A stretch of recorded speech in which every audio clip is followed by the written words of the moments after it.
Halo, assalamualaikum warahmatullahi wabarakatuh. Perkenalkan nama saya Melviana. Di sini saya akan mempresentasikan tentang deep learning. Pendahuluan.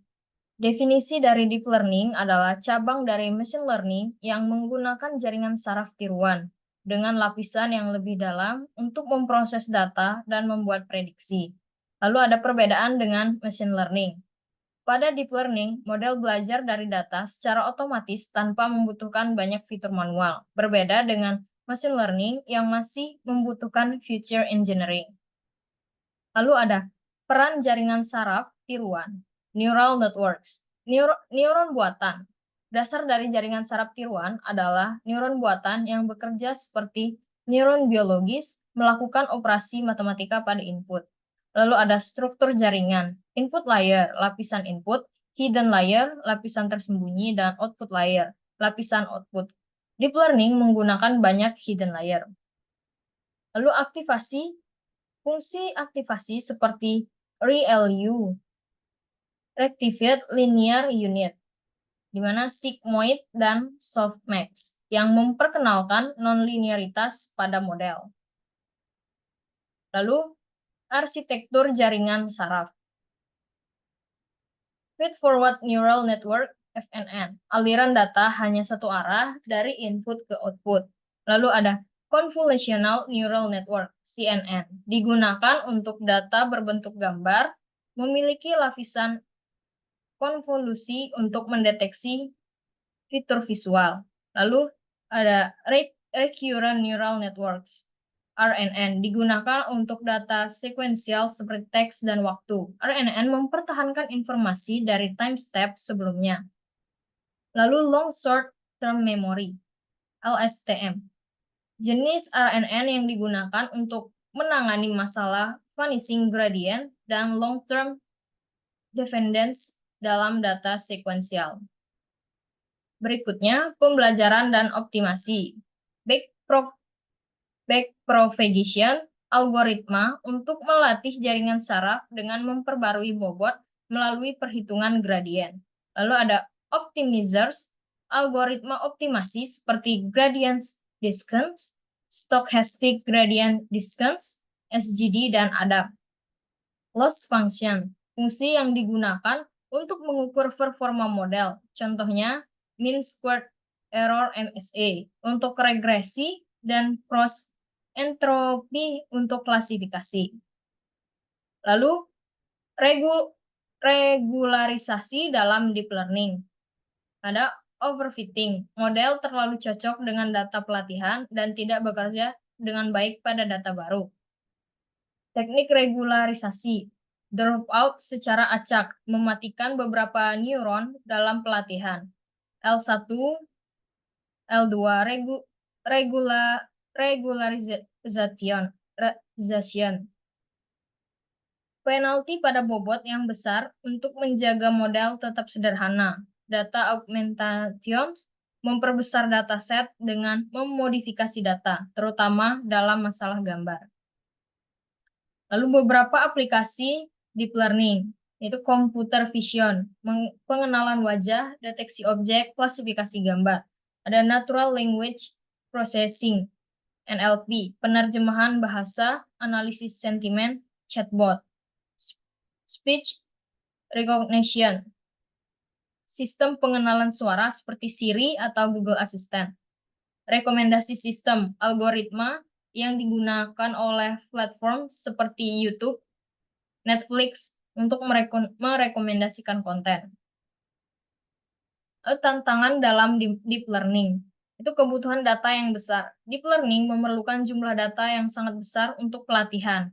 Kekuatan komputasi memerlukan perangkat keras khusus seperti GPU atau TPU untuk mempercepat proses pelatihan. Explainability, model deep learning seringkali dianggap sebagai black box karena sulit diinterpretasikan. Berikutnya, masa depan deep learning. Self-supervised learning mempelajari data yang lebih sedikit dilabeli.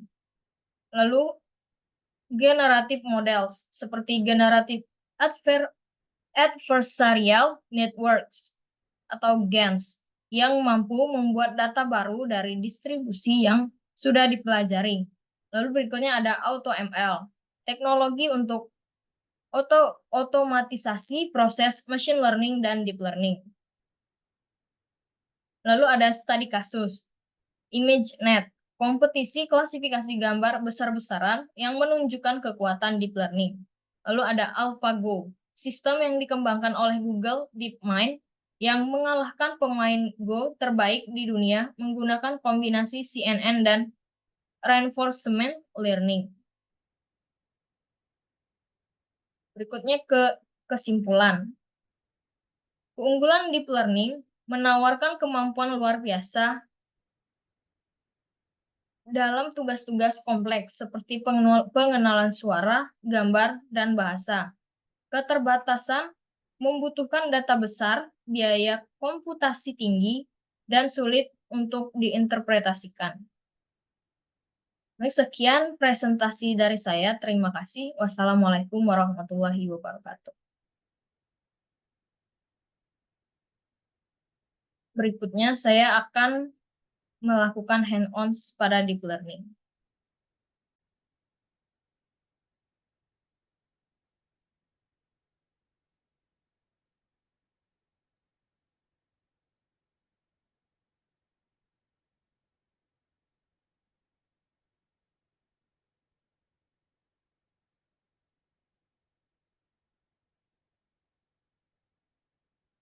Pada kali ini, saya akan melakukan hand-on pada deep learning, yaitu di mana ada ML7 deep learning. Pada materi ini, kita akan membangun sebuah model deep learning sederhana menggunakan TensorFlow keras.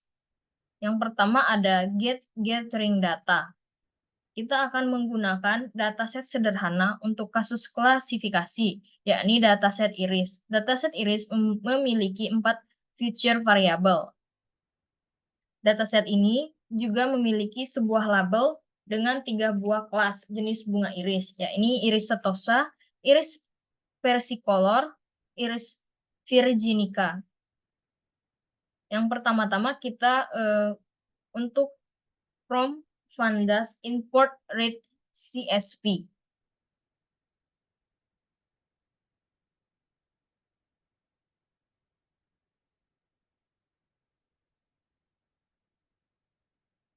Kita masukkan kode from Pandas import read underscore CSV lalu di run. Setelah selesai, untuk masukkan ke kode kedua yaitu URL dan HTTPS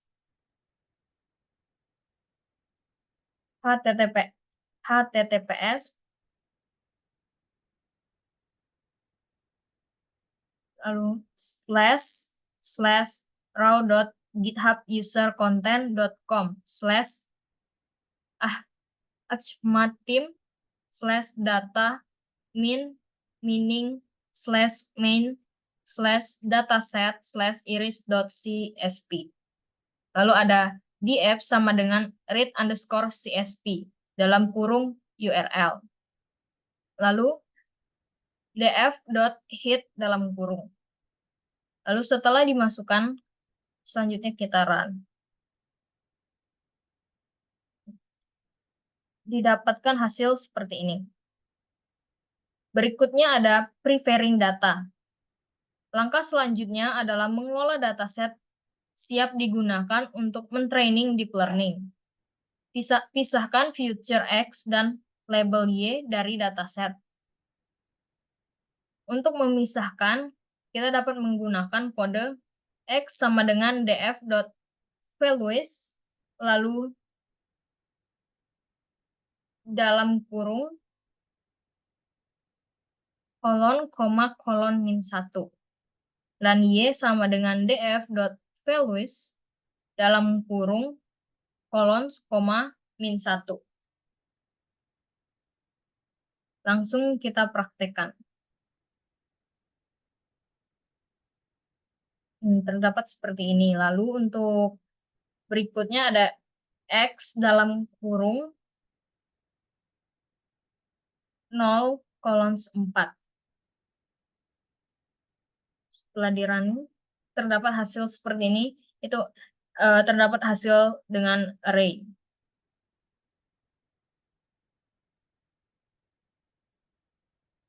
Lalu berikutnya, untuk ubah tipe data X dari objek menjadi float, bilangan desimal, dengan memasukkan kode X sama dengan x.astype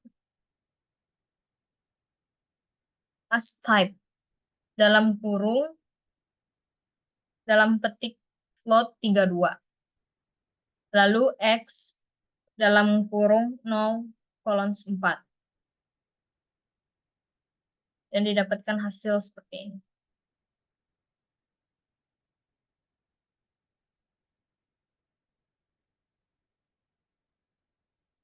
Lalu ada kode from scalar dot preprocessing import label encoder. Encode label nilai kategorik menjadi nilai numerik. Lalu dengan kode Y sama dengan label encode dalam kurung dot fit underscore transform dalam kurung Y. Encode label menjadi nilai numerik. Dengan hasil seperti ini. Berikutnya ada split data menjadi training dan testing dataset. Untuk split data bisa menggunakan from scalar dot model underscore selection import train underscore test underscore split. Setelah di running, lalu masukkan x train, x underscore test, y underscore train, y underscore test sama dengan train underscore test underscore split dalam kurung x, y, test underscore size sama dengan 0,2, random underscore state sama dengan 42. Lalu print untuk ukuran x train, lalu print juga ukuran y train, print ukuran x test, print ukuran y test. Setelah di running, didapatkan hasil seperti ini. Lalu Deep Learning Model Life Cycle, DLMLC. Setelah data siap digunakan untuk mentrain model, langkah selanjutnya adalah membangun model deep learning. Deep Learning Model Life Cycle, DLMLC, dapat kita gunakan sebagai pedoman dalam membangun model deep learning. Yang pertama, define the model. Tahap pertama yang kita lakukan pada DLMLC adalah mendefinisikan model yang hendak dikembangkan. Kita harus menentukan arsitektur topologi deep learning. Arsitektur topologi deep learning sangat bergantung pada dataset yang kita miliki. Mari kita ingat lagi bentuk dataset iris.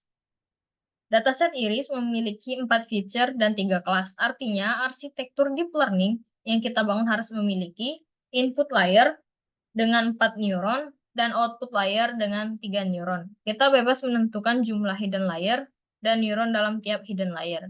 Pada praktik kali ini, kita akan membangun deep learning dengan arsitektur topologi sebagai berikut.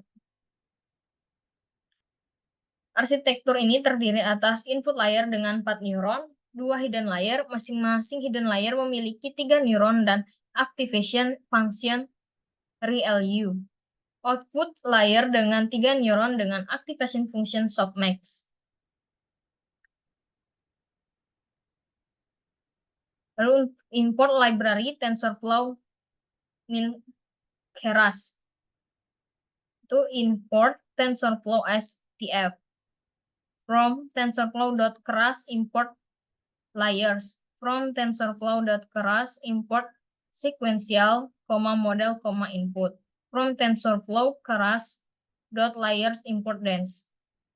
Lalu kita running. Setelah kita running, kode sequential API 1, sequential API 2, dan fungsional API di bawah menghasilkan arsitektur deep learning yang sama persis. Lalu define model using sequential Nah, di mana model sama dengan sequential dalam kurung input dalam kurung shape sama dengan dalam kurung 4,1 tutup kurung, koma, dance dalam kurung 3, koma, activation sama dengan dalam petik rel U dalam kurung koma dance dalam kurung 3, activation sama dengan dalam petik rel U tutup petik tutup kurung koma dance dalam kurung 3, activation sama dengan dalam petik softmax tutup kurung koma name sama dengan dalam petik sequential underscore API underscore 1. Setelah kita running tidak berhasil di running, berikutnya define the model using sequential IP2. Jadi model sama dengan sequential dalam kurung name sama dengan dalam petik sequential API underscore 2. Lalu menambahkan model.add input shape sama dengan 4, berikut model.add dalam kurung dance dalam kurung 3, activation dalam kurung dalam petik rel U tutup kurung model.add dalam kurung dance dalam kurung 3, activation sama dengan rel U model add dance 3, activation sama dengan dalam petik softmax tutup kurung. Lalu kita running. Berikutnya define model using function API. Di sini tinggal memasukkan kode yang sudah ada ke dalam kolom kode lalu di running. Lalu pastikan arsitektur model yang dibangun sudah sesuai kebutuhan. Hal ini dapat dipastikan dengan memvisualisasikan model menggunakan model text description dan model arsitektur float. Lalu model text description, di mana model.summary. Nah, di sini model.summary dalam kurung terdapat seperti ini. Model sama dengan functional underscore API. Ini total frames 39, trainable frames 39, non-trainable frames 0. Lalu model arsitektur plot. Ini from tensorflow.keras.utils import plot underscore model. Kita running. Nah, terdapat hasilnya dari plot underscore model dalam kurung model, model dot png, show underscore shapes sama dengan true. Kemudian di sini hasilnya dance, input shape non 4, output shape non 3, dance. Lalu complete the model. Pada tahap kedua di DLMLC dilakukan pemilihan loss function, optimizer, dan metrik untuk menilai performa model. Kali ini kita memilih loss per categorical cross entropy, optimizer, Adam, matrix akurasi, spare categorical cross entropy cocok untuk multi-class classification. Oke, sudah kita running. Model.compile. Sudah. Lalu fit the model. Tahap selanjutnya ialah melakukan training. Kita harus memilih konfigurasi training seperti menentukan jumlah epoch dan batch size. Nah, di sini terdapat height sama dengan model.fit dalam kurung x sama dengan x underscore train, y sama dengan y underscore train, validation data sama dengan dalam kurung x underscore test, y underscore test. Batch underscore size sama dengan 32, epoch sama dengan 200, verbose sama dengan 2, tutup kurung. Nah, di sini terdapat hasilnya. Setelah kita running. Lalu ada plotting learning curves. Performa model setelah proses training bisa kita visualisasikan menggunakan learning servers LCS, di mana from matplotlib import playplot. Setelah di running, berikutnya yaitu plot akurasi learning curves. Ini tinggal memasukkan data kode yang sudah disediakan. Lalu terdapat hasil dari kode runningan kita.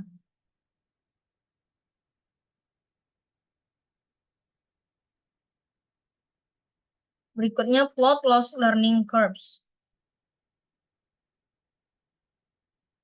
Terdapat hasilnya.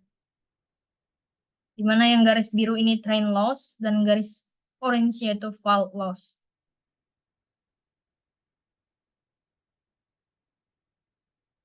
Lalu ada evaluate the model. Tahap keempat di DLMLC adalah mengevaluasi model menggunakan testing dataset. Evaluasi model dilakukan dengan cara memberikan testing dataset pada model untuk diprediksi. Hasil diprediksi model selanjutnya akan dibandingkan dengan label target yang diharapkan. Loss, SCC sama dengan model.evaluate dalam kurung x underscore test, y underscore test, verbose sama dengan 2. Printf tes akurasi ACC. Terdapat hasil seperti ini. Lalu make prediction. Tahap terakhir yang kita lakukan pada DLMLC adalah memanfaatkan model yang telah dibangun untuk memprediksi data baru. Data baru yang dimaksud bukan merupakan bagian dari training set ataupun testing set, melainkan data yang benar-benar baru atau data tanpa label. So from NumPy import argmax, getmax mencari indeks elemen terbesar dalam list. Kita running. Lalu kita masukkan input data baru. From NumPy import argmax, array. Setelah di running, lalu masukkan new underscore sepal underscore length. Nah, kita bisa memasukkan input. Misalnya 40, 35, 47, 20. Nah, terdapat dari hasil prediksinya. Lalu save model. Alasan kita menyimpan model yang disimpan dalam file tidak akan hilang ketika program ditutup, karena file bersifat persisten. Model dapat di-training ulang di kemudian hari. Model dapat di-load, di-export, di-deploy ke bagian platform, web, smartphone, embedded device untuk memprediksi data baru. Let's save model to file. Model.save dalam kurung model H5. Ini sudah berhasil kita save. Itu modelnya ada di sini. Model H5. Lalu berikutnya yaitu meload model. Nah, di mana load model from tensorflow.keras.models import load underscore model. Untuk load model from file, yaitu model sama dengan load underscore model dalam kurung, dalam petik model.h5, tutup petik, tutup kurung. Lalu make a prediction. New underscore data sama dengan dalam kurung 5,1, 5.1.3.5,1.4,2.0.2 tutup kurung. Y underscore fret sama dengan model.predict dalam kurung new underscore data tutup kurung. Bisa print dalam kurung, koma, backslash, and predicted persen %s. Lalu tinggal kita running.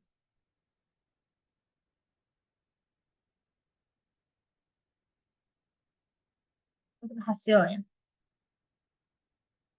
Lalu deep learning techniques. Coba tambahkan dropout atau batch normalizations dalam arsitektur deep learning yang sudah kita bangun sebelumnya. Lalu pertama dropout.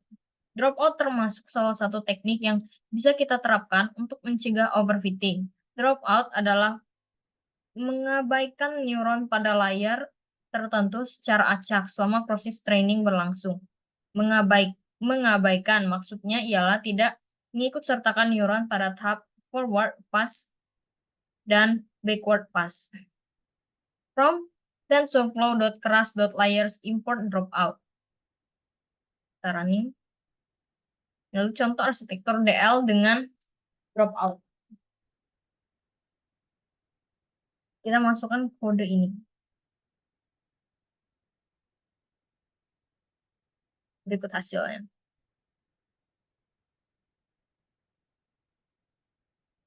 Lalu batch normalization. Batch normalization juga termasuk salah satu teknik yang bisa kita terapkan untuk mencegah overfitting. Batch normalization adalah melakukan operasi standarisasi dan normalisasi input sebuah layer yang berasal dari layer sebelumnya.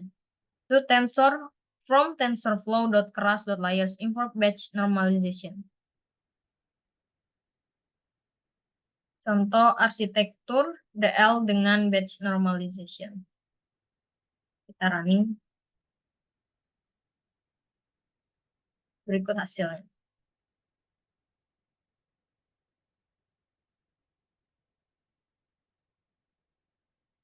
Baik, sekian presentasi hands-on dari saya. Terima kasih.